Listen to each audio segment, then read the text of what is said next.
Up next, we have a bomb. We have Steve Bicknell, and this is a very interesting record. The title is When Things of the Spirit Come First, from Lost Recordings 3, remastered by Peter Van Ozen at the Memento Mastering, with a reimagined artwork. Originally, this record was released in 1997 on Lost Recordings, a label born from the legendary London event series The Lost.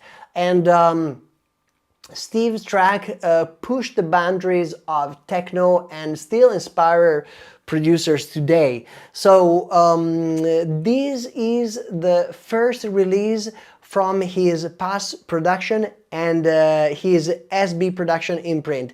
Let's deep dive into one of the tracks together. This is an unbelievable release we can't get tired of playing, and we want to share with you tonight. We are streaming live from the XYZ Creative Center in beautiful Conegliano, Italy, spending an hour moving from mellow vibes to pick our bangers.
wonderful.